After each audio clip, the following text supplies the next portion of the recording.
Hey, so ChatGPT 5 has just been launched, and I wanted to know the difference between GPT 4 versus GPT 5. So, in this video, I'm going to give you three examples and going to compare both of them. So, the first example would be a coding example, the second one would be finding the latest trends on Google with the Google search, and the third one and the final one would be logo generation and image generation. So, let's get to it. So over here, I'm on my ChatGPT account. This one has GPT-5 on it. So if you still don't have GPT-5 yet, you do need to wait for some time because they have not yet rolled out on all accounts. So on this, I have GPT-5, but on the other one here, I don't have GPT-5. It's still on GPT-4. What I did was I asked it, so I said, okay, code a tool to help track your daily habits. And this is what it created.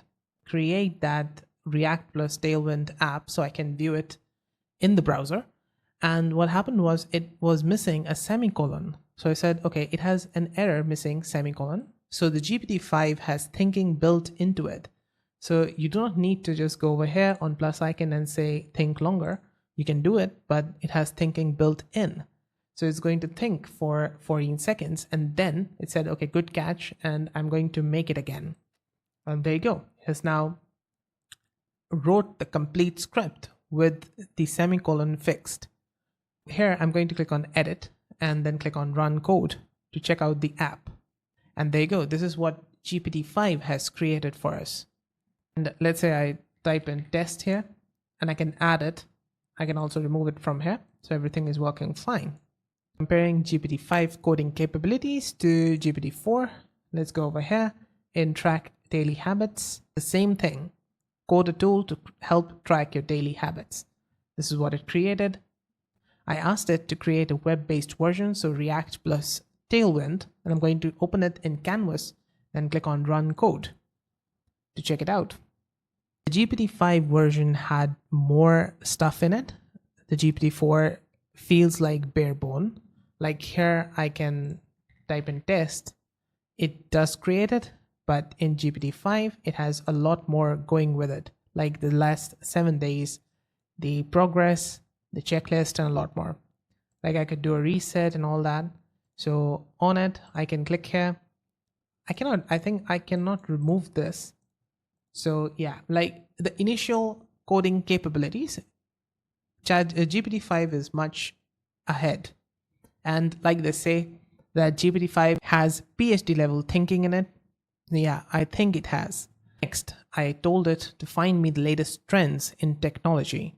And you can see that it first gave us the citations. So all the places where I can find these information from. Then it gave us recent breakthroughs and innovations.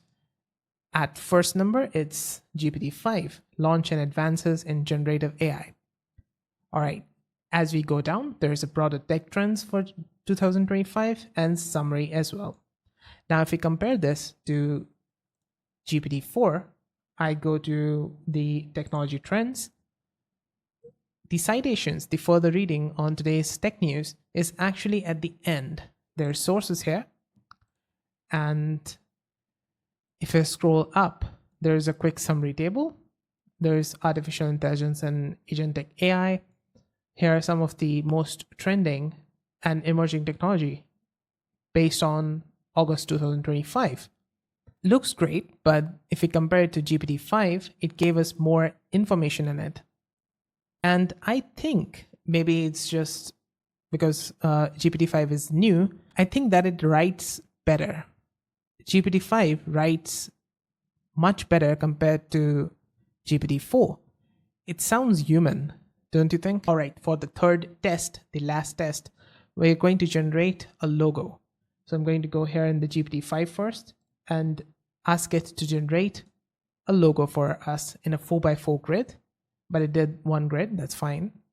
I usually ask it to generate 4 images in 4x4 grid, and it usually takes that request and generates me 4 images. So here it did just one. And then I said, okay, create a modernized logo for Solve-based coffee shop. And this is what it has created. And then I said, okay, create a realistic coffee shop with this logo on it. You can see it looks nice. Even the interiors looks great. Now if I compare it to GPT-4, this is what it created. Even though it did 4x4 grid, this does not look that good. But then I said, okay, create a modernized style logo for solve-based coffee shop. This looks nice. Realistic shop, this is what it has created. In my opinion, it did mess up the bottom logo here. But if we compare it to GPT-5, it is neck to neck, although I still prefer the GPT-5's image generation.